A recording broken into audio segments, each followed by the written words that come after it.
Ok, alors dans le dernier volet de cette série de vidéos dans lesquelles je vous parle de mes réflexions par rapport à cette année 2023 qui se termine maintenant, je voudrais vous parler de où j'en suis par rapport à ma pratique et partager aussi certaines expériences qui m'ont amené à remettre en question, réévaluer et reconstruire ma pratique pour qu'elle devienne ce qu'elle est aujourd'hui.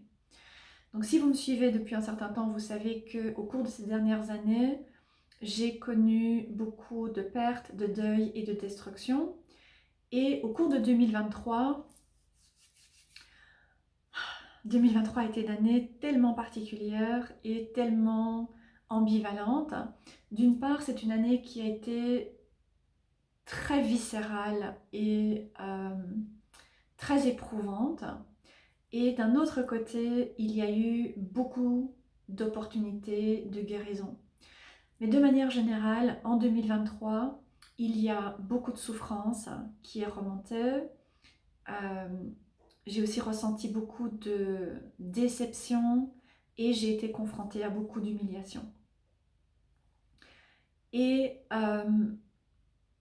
toutes ces expériences qui ont été vraiment très viscérales m'ont poussée à prendre ces dernières semaines un peu de recul pour tout d'abord me permettre de me poser et intégrer ces différentes expériences. Maintenant que je me trouve dans un espace physique et un espace énergétique beaucoup plus posé, beaucoup plus stable, et pour me permettre aussi de pouvoir suivre le processus d'apprentissage et d'expansion et de guérison. Et c'est vraiment ce que j'aime par rapport au fait de suivre un chemin féminin, une voie de gauche, et cheminer avec les aspects plus sombres de la déesse ou bien de la mère. Et je voudrais en profiter pour parler brièvement de ce qui pourrait vous amener à choisir de travailler avec des tarots ou bien des oracles plus sombres ou de suivre une voie de gauche. Donc en premier lieu, ça peut simplement être quelque chose qui vous parle davantage.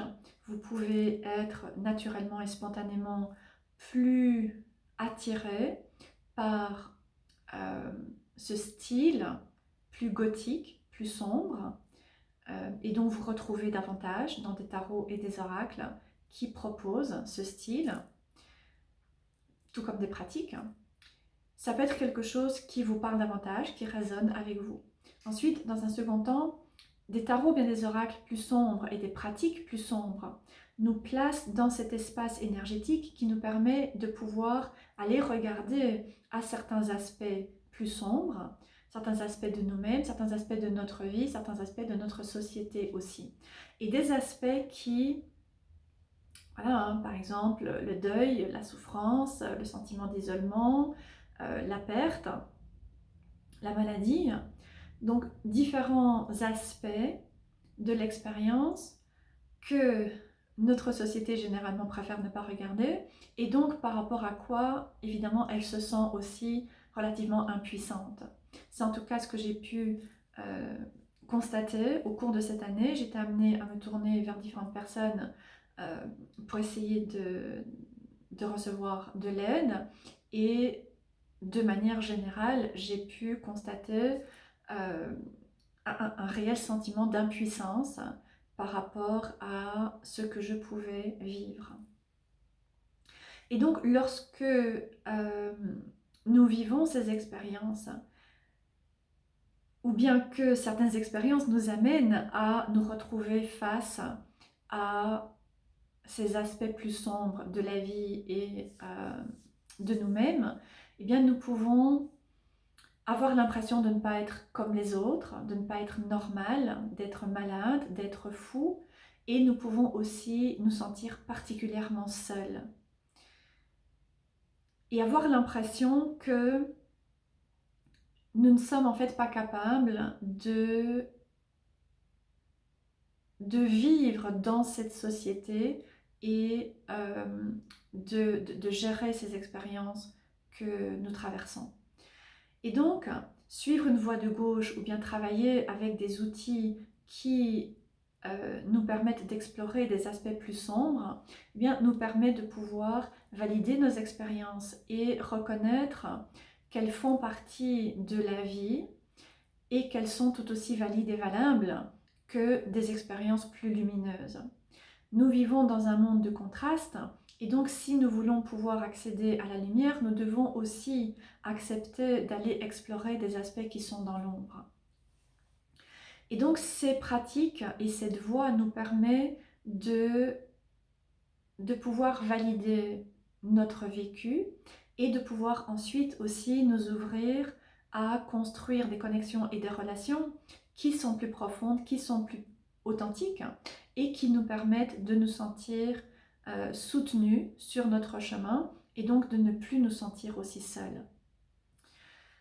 Donc au cours de cette année, j'ai vécu ces expériences très puissantes qui m'ont amené à vraiment réfléchir à qui je suis et qui je souhaite devenir, et plus particulièrement m'intéresser à ce que j'ai besoin de pouvoir laisser aller pour me permettre de me sentir libre d'être qui je suis et de vivre la vie que je choisis de vivre. Donc c'est une année qui m'a amené à me poser beaucoup de questions et à aussi me reconnecter à un niveau beaucoup plus profond et beaucoup plus authentique et beaucoup plus intime avec la voix de la prêtresse. Donc j'ai cheminé avec certains guides de manière assez spécifique pour me permettre de me reconnecter à ma prêtresse. J'ai beaucoup travaillé avec Isis, qui pour moi est une déesse qui porte les énergies en lumière et en ombre avec beaucoup d'équilibre. J'ai aussi beaucoup travaillé avec Kali, avec Ishtar, avec Inanna et avec des êtres plus sombres. Et plus sombre ne veut pas dire mauvais, comme notre société peut avoir tendance à le présenter. Ça veut dire au contraire des énergies qui sont plus complexes, qui sont plus variées et qui sont aussi plus rebelles. Si nous ne nous intéressons qu'à des guides ou bien des êtres ou bien des pratiques ou bien des outils qui sont dans l'amour et dans la lumière, comment pouvons-nous nous attendre à pouvoir être aimés de manière inconditionnelle, pouvoir nous aimer et nous accepter de manière inconditionnelle et aimer et accepter aussi les autres de manière inconditionnelle. C'est important de pouvoir accepter les bons côtés et les mauvais côtés selon la manière dont le perçoit notre société, hein. De pouvoir reconnaître le bon et le mauvais, de pouvoir reconnaître les réussites autant que les échecs, là encore une fois, voilà, avec quelques pincettes, hein. Et donc de pouvoir accepter notre expérience dans son ensemble. Donc il y a eu beaucoup de guérisons au cours de cette année et beaucoup d'opportunités de libérer encore à un niveau plus profond que l'année dernière des schémas de honte et de culpabilité par rapport à qui je suis, par rapport à ce que je fais et par rapport à ce en quoi je crois. Donc comme je disais, j'ai eu beaucoup d'expériences où j'ai été très clairement et très ouvertement humiliée, notamment par des personnes que j'étais amenée à côtoyer de manière régulière, que ce soit des voisins, mais que ce soit des personnes comme des assistantes sociales, etc., vers qui j'étais amenée à me tourner. Et ces expériences d'humiliation m'ont apporté la possibilité de pouvoir aller accéder à des blessures très profondes en moi, mais aussi dans ma lignée, avec mes ancêtres, pour m'en libérer. Et la semaine dernière, enfin cette semaine-ci encore, je suis allée faire les démarches pour rouvrir une nouvelle activité, pour faire quelques modifications par rapport à mon activité, et je vous en parlerai dans une prochaine vidéo. Et j'ai posé le terme tarot de manière officielle, quelque chose que pour quelque raison que ce soit, ça n'avait pas été possible pour moi de le faire avant. Donc là, j'ai posé le terme tarot voilà, sur papier de manière officielle. Et donc, il y a eu cette opportunité vraiment de pouvoir revendiquer, encore une fois, qui je suis, ce que je fais, ce en quoi je crois, et choisir euh, de vraiment être très alignée, en fait, avec mon chemin. Donc, j'ai exprimé ma prêtresse à travers mon chemin spirituel et ma pratique magique. Donc je travaille avec la magie énergétique et élémentale depuis plusieurs années. C'est quelque chose qui était toujours très clair jusque-là. Mais cette année m'a permis de conscientiser d'autres aspects, notamment euh, la magie ancestrale et la magie avec les esprits. C'est quelque chose que je pratique depuis plusieurs années maintenant, mais voilà, d'une certaine manière, ça n'était peut-être pas clairement posé pour moi jusque-là. Et, euh, et donc pouvoir peut-être mettre des termes sur ma pratique m'a permis de pouvoir aussi vraiment me sentir beaucoup plus connectée et beaucoup plus alignée avec mon chemin et avec ma pratique, et de pouvoir retirer beaucoup plus de pouvoir aussi par rapport à ce que je fais. Donc voilà, ça a été, comme je disais, hein, une année assez ambiguë, avec voilà, très polarisée, mais au final très riche, et qui me permet maintenant de pouvoir clore un cycle important. Donc j'ai travaillé avec voilà, Isis, Ishtar, Inanna, etc. Et j'ai aussi beaucoup travaillé avec ce que l'on appelle le diable, ou bien cette énergie que l'on appelle le diable, qui a été un guide vraiment majeur pour moi au cours de ces 3 dernières années. Donc, année après année, il est revenu. Et ça a été très intéressant parce que j'ai pu explorer différents aspects de ce guide. La première année, il est venu vraiment mettre en avant et mettre en lumière, en fait, des aspects assez toxiques par rapport à ma vie, par rapport à des comportements que je pouvais avoir, par rapport à des relations aussi. Au cours de la deuxième année, il y a eu euh, un processus de libération qui a commencé à se mettre en place. Et ensuite, au cours de 2023, j'ai vraiment pu commencer à ressentir le plaisir et la sensualité euh, de, de cette dimension plus sombre et plus occulte et plus ésotérique et plus gothique et plus rebelle de ma spiritualité. Pas du tout dans un sens provocateur, c'est vraiment pour moi en fait, c'est pour que je me sente totalement alignée avec moi-même, c'est pour que je puisse me sentir bien avec moi-même, pour que je puisse me sentir dans mon pouvoir, euh, dans ma pratique personnelle et dans mon activité professionnelle aussi. Donc, je n'ai plus besoin, j'ai pu me libérer de ce besoin de correspondre à certaines apparences, ou bien de suivre certains modèles dictés par la société et qui peuvent être considérés comme étant normaux. J'ai vraiment pu me libérer de toute cette chape et me sentir aujourd'hui beaucoup plus au clair et beaucoup plus libre aussi par rapport à qui je suis.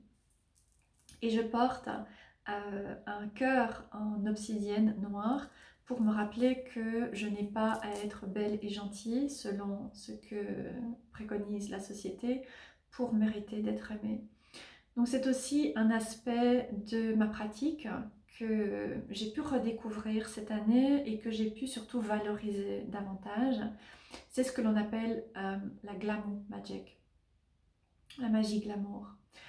Euh, c'est un aspect de ma pratique qui m'a permis de pouvoir récupérer mon pouvoir en tant que femme et ne plus, ne plus suivre certains critères pour plaire, plaire aux hommes, mais aussi plaire de manière générale, et ne plus non plus me faire petite, avoir peur de déranger et avoir peur d'être vue.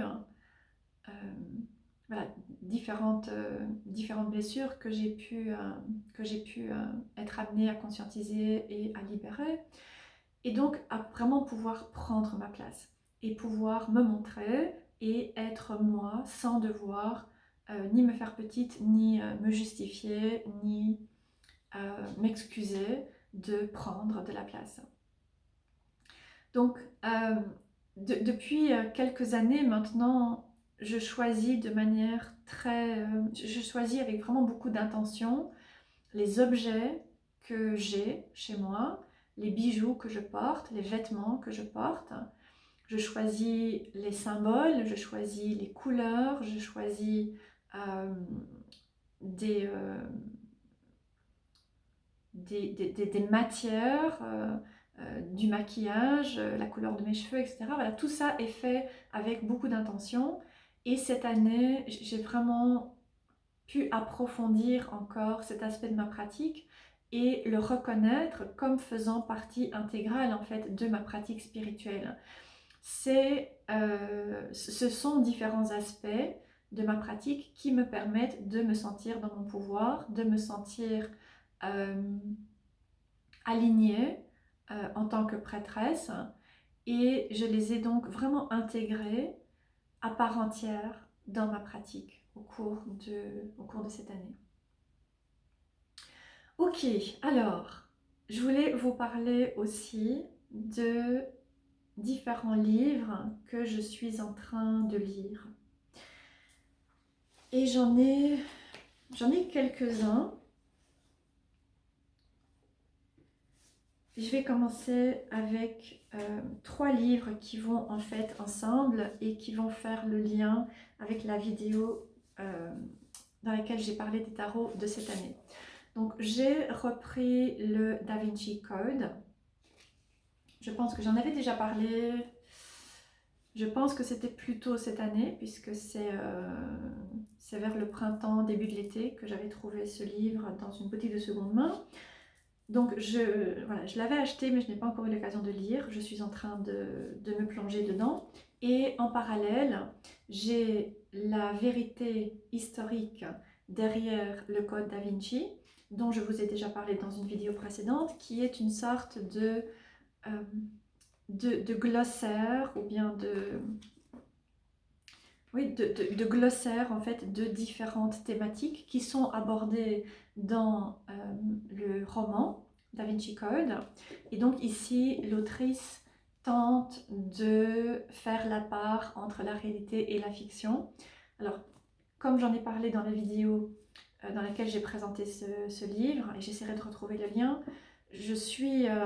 voilà, ce livre est un point de départ, mais je trouve que après avoir lu ce qui est proposé, les choses restent encore quand même assez confuses par rapport à ce qui est vrai et ce qui a été utilisé pour créer le roman. Mais voilà, c'est intéressant de pouvoir lire le livre en parallèle avec le roman. Et ensuite, j'ai aussi le Code Da Vinci décrypté. Donc ça, c'est un livre que j'ai trouvé plus récemment. Donc, je vais vous lire en tout cas une partie du paragraphe qui est noté à l'arrière du livre. Donc, le Da Vinci Code a initié des millions de lecteurs à un univers fascinant dans lequel Léonard de Vinci dissimule des indices dans ses œuvres et où l'Église catholique s'oppose depuis des siècles à une ancienne société secrète pour le contrôle du Saint Graal. Sitôt refermé, ce livre érudit et haletant, une question se pose: comment, parmi toutes ces informations, distinguer la fiction de la réalité? Organisé de A à Z pour une lecture simple, rapide à consulter, le Code Da Vinci décrypté fait le point et répond à vos interrogations. Le prieuré de Sion existe-t-il? Quel est son but? Pourquoi croyait-on autrefois que la présence du nombre d'or révélait le passage de la main de Dieu? Quelles sont les dernières théories à propos de la vraie nature du Saint Graal? Quelle est la signification profonde qui se cache derrière le nom des personnages? Donc voilà, vous avez ces différents aspects qui sont traités dans le livre. Il y a des illustrations qui sont aussi proposés en couleur, comme vous le voyez. Parfois des tableaux aussi. Donc c'est un livre qui fait 190 pages, mais il est écrit en assez grands caractères, donc il se lit relativement facilement. Mais en même temps, il se lit en parallèle avec le roman, donc ça prend évidemment un certain temps. Et il apporte une perspective différente en fait de celui-ci, La vérité historique derrière le Code da Vinci. Donc voilà, ce sont 3 livres que je suis en train de lire pour l'instant en parallèle. Donc ça me prend évidemment un certain temps, mais c'est extrêmement intéressant. Comme je l'ai dit, j'adore Léonard de Vinci. J'ai une passion pour cette personne et pour sa pensée en fait depuis pas mal de temps. Et donc voilà, je me réjouis de passer du temps avec ces livres et avec le tarot en plus. Sur le côté, je pense qu'on ne peut pas faire mieux. C'est franchement le top. Alors, j'ai trouvé une petite boutique en fait de seconde main, là où je suis, et j'ai trouvé plusieurs livres très intéressants, parmi lesquels celui-ci, Les vampires humains. Donc, vous savez que je suis absolument passionnée par le mythe des vampires depuis pas mal de temps maintenant, et je travaille avec le tarot des vampires qui est mon tarot préféré. Et donc j'ai trouvé ce livre-ci et je n'ai pas pu m'empêcher de le prendre, surtout qu'il est extrêmement intéressant et extrêmement bien fait. Donc, le mythe des vampires vient du fond des âges, la crainte surnaturelle des morts, celle surtout que leur esprit puisse revenir, est à son origine. On cherchait donc à se les concilier par une offrande, souvent un sacrifice humain sanglant. Tous les peuples de tous les temps ont leur légende de vampires, ghouls, ampus, lamis, loups-garous suceurs de sang rouge, véhicules de vie. C'est dans les pays balkaniques que l'on en trouve la forme la plus spectaculaire, devenue classique depuis le Dracula de Bram Stoker à la fin du siècle dernier. Avec tout un cortège de traditions, la morsure du vampire qui transmet le vampirisme, l'absence de reflet du vampire dans les miroirs, et aussi de mesures préventives magiques, du crucifix au collier d'ail à la balle d'argent, de la décapitation néolithique des morts aux pieux de bois enfoncés dans le cœur des vampires. Voilà pour la première moitié de l'extrait qui est proposé à l'arrière du livre. Et donc c'est un livre qui reprend en fait l'histoire du vampire, l'histoire du mythe du vampire, comment il s'est créé, et qui essaie de retracer certaines origines en lien avec la religion catholique, avec différentes croyances différentes de la religion catholique ou bien plus anciennes même, et notamment cette peur des morts, cette peur de la mort aussi. Et donc je trouve que c'est un livre absolument fascinant. J'ai commencé à le lire et je ne suis vraiment pas déçue. Pour toutes les personnes qui sont aussi intéressées que moi par le mythe des vampires, vraiment je vous recommande ce livre. Je ne sais pas s'il est encore publié aujourd'hui parce que je l'ai vraiment trouvé dans une boutique de seconde main. Et comme vous voyez, c'est un livre qui est assez ancien. J'essaie de voir à quelle date il a été publié. 1979. Donc voilà, on a le même âge. Donc voilà, je ne sais pas s'il est encore publié aujourd'hui. Je l'ai trouvé vraiment par hasard. Mais je le recommande parce que c'est une véritable merveille. Alors j'ai aussi commencé à lire hier Cursed, un recueil de différentes histoires. Et c'est la raison pour laquelle j'ai commencé à le lire. Ça n'est pas un roman, c'est un ensemble de tout un tas d'histoires de différents auteurs, parmi lesquels Neil Gaiman, qui est un de mes auteurs préférés.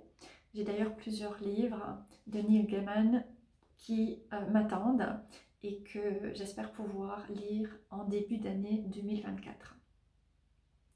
Donc,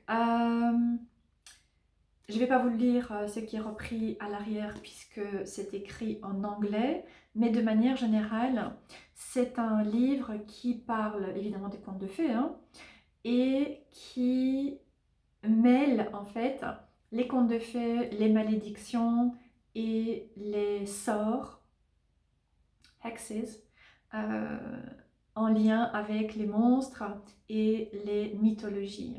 Et en fait, il y a certaines histoires qui ont été réécrites, qui ont été remaniées par les auteurs. Donc que ce soit la, la goutte de sang avec la belle au bois dormant, ça, hein, la morsure d'une pomme, le mauvais œil, l'alliance ou bien une paire de chaussures rouges. Voilà, les malédictions viennent en toute forme et toute taille et elles peuvent toucher n'importe qui.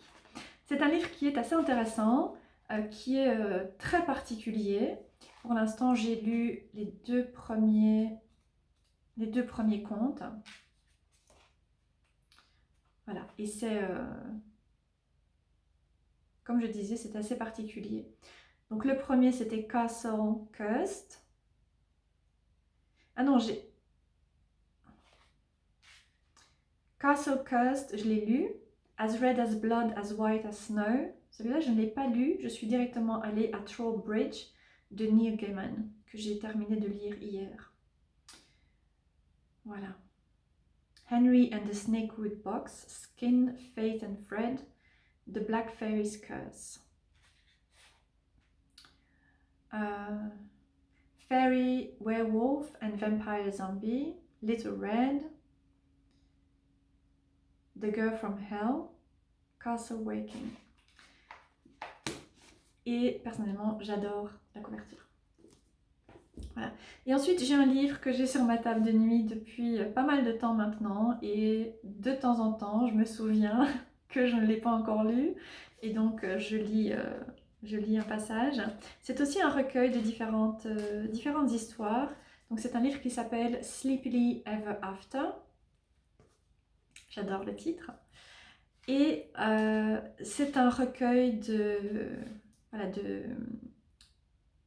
d'histoires assez connues et d'auteurs surtout assez connus.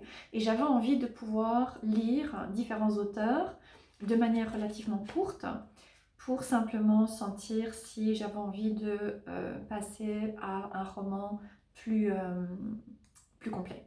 Donc par exemple, il y a Oscar Wilde, Le millionnaire modèle. Il y a Guy de Maupassant, Le bonheur. Anton Chekhov, A Story Without a Title. Virginia Woolf, Kew Gardens, je l'ai lu, j'ai adoré. Scott Fitzgerald, Head and Shoulders. Mark Twain et Lev Tolstoy. Donc ça, ce sont les auteurs les plus connus, en tout cas ceux que je connais. Ensuite, il y a Giovanni Boccaccio, je ne connais pas. Saki, je ne connais pas non plus. Louisa May Alcott, A Modern Cinderella. Voilà, c'est très intéressant. Je me souviens, Oscar Wilde, j'avais beaucoup aimé. Kew Gardens de Virginia Woolf, j'ai aussi beaucoup aimé. Et ensuite, je pense que j'avais lu A Pair of Silk Stockings. Donc, il m'en reste encore pas mal à lire, en fait. Je crois qu'il doit me rester encore une dizaine. Donc, voilà, voilà, je recommence. J'ai juste lu 3 histoires, alors qu'il doit en avoir une vingtaine. Mais voilà, tout va bien. Il est sur ma table de nuit et je pense que je vais commencer à le lire un peu plus régulièrement en 2024. Voilà, mon but c'est de le terminer parce que ça fait quand même un moment maintenant qu'il est sur ma table de nuit. Voilà pour mes lectures du moment. Ensuite, j'ai aussi 2-3 petites choses dont je voulais vous parler. J'ai reçu une magnifique bougie, comme vous voyez, en cadeau à l'occasion de Yule.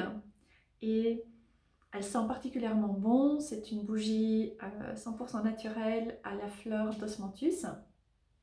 Voilà, donc j'adore personnellement le fait que cette bougie soit tout douce et tout cocon, ça donne une ambiance très cocon chez moi le soir lorsque je l'allume. Et ensuite, je travaille aussi avec plusieurs cristaux et j'ai travaillé de manière très régulière au cours de cette année avec certains cristaux et je pense que ce sont des classiques. Je pense que je devrais me faire un top de 5 cristaux que j'utilise de manière continue parce que ça fait plusieurs années maintenant que j'ai systématiquement les mêmes cristaux avec lesquels je travaille, bien que j'utilise, bien que j'ai autour de moi et je compte continuer à les avoir. Pour commencer, j'ai une tourmaline noire.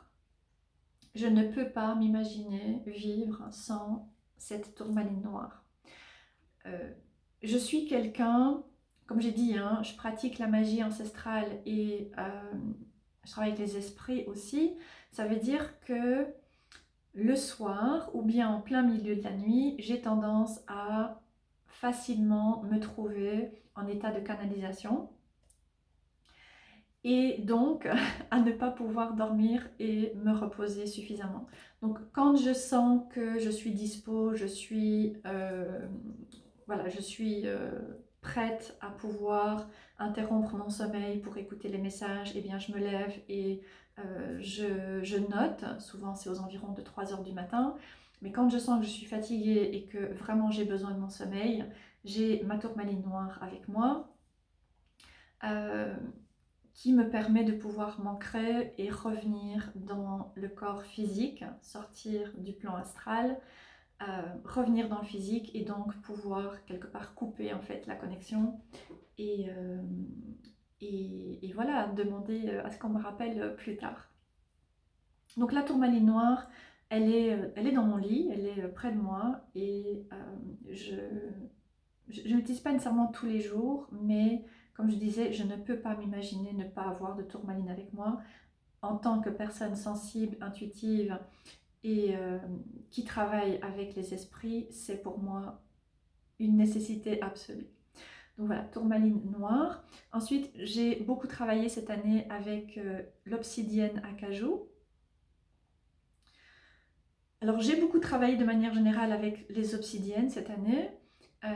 C'est assez intéressant. Donc j'ai cette obsidienne noire que j'ai sur moi, qui est légèrement dorée en fait, hein. Et j'ai aussi une obsidienne dorée dont j'ai dû vous parler dans une vidéo précédente. Et ensuite j'ai cette obsidienne acajou que j'utilise aussi beaucoup et euh, qui a une énergie assez différente et qui vient faire le pont en fait entre les énergies plus spirituelles éthérées et les énergies physiques pour pouvoir garder l'équilibre. Donc en tant que personne qui a tendance à beaucoup même continuellement être connectée aux énergies liminales et aux énergies de la mort. Mort, pas dans le sens de quelqu'un qui décède, mais de la mort, l'énergie de la mort, la Santa Muerte. C'est une pierre que j'utilise vraiment beaucoup et qui me permet de pouvoir trouver un équilibre. J'ai aussi toujours avec moi cette olite blanche. J'en ai deux, les mêmes, et donc voilà, ça me permet de toujours savoir que je peux en avoir une à portée de main.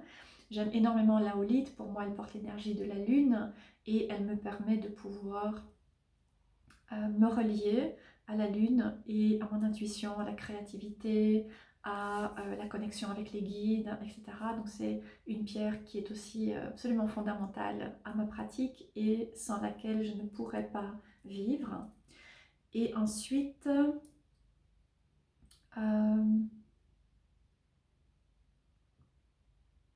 j'ai aussi une autre pierre et tout à coup le nom m'échappe, une muscovite.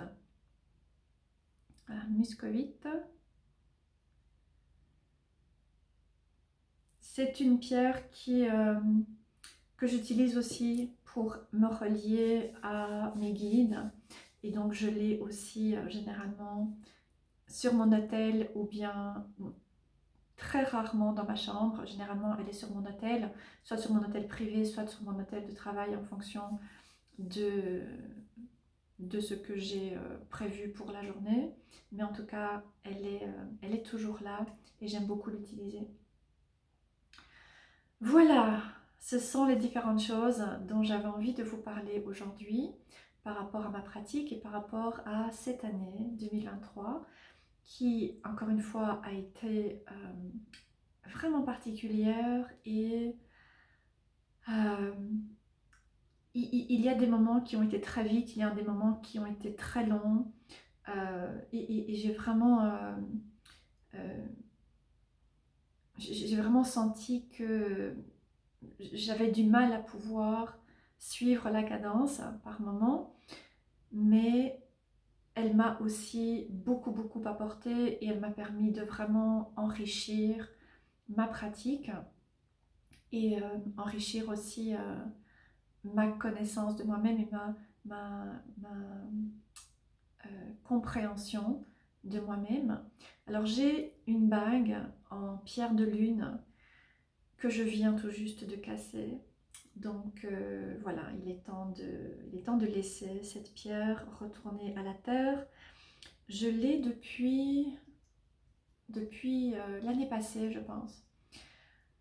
Et je trouve ça très intéressant que cette pierre de lune se soit cassée cette année, qui, euh, qui est l'année qui est associée à la carte du chariot dans le tarot, et le chariot est gouverné par la lune.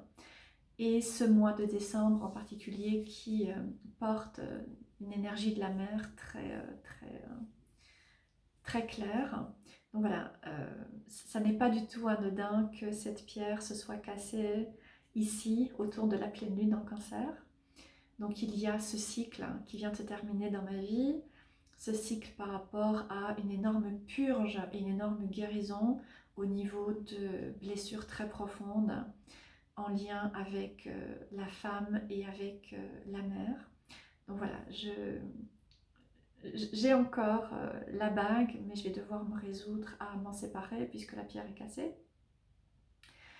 Et donc, eh bien voilà, je vais trouver le moment et la manière de pouvoir honorer cette pierre qui m'a accompagnée et qui me permet maintenant de clôturer un cycle dans ma vie et dans mon histoire. Voilà, j'espère que vous vous portez bien, j'espère que vous prenez le temps en cette fin d'année de célébrer cette période. J'espère que vous avez pu célébrer le festival de Yule, si c'est un festival que vous honorez, et vous avez pu prendre le temps de vous relier à cette énergie, ou bien que vous aurez célébré Noël de la manière qui vous parle, si vous célébrez cette fête. Je vous souhaite une très belle fin d'année 2023 et je vous retrouverai en 2024. Je vous parlerai d'un nouveau projet auquel je suis en train de travailler et que je pourrai publier et dont je parlerai aussi davantage en 2024. Donc j'ai un projet que j'ai appelé The Witch's Path. Et pour l'instant, je suis en train de travailler à la création d'un nouveau site et la création aussi d'ateliers et de mentorat que je proposerai. Donc voilà, je vous en parlerai en début d'année 2024. Et donc, je vous souhaite encore une très bonne fin d'année et je vous dis à l'année prochaine.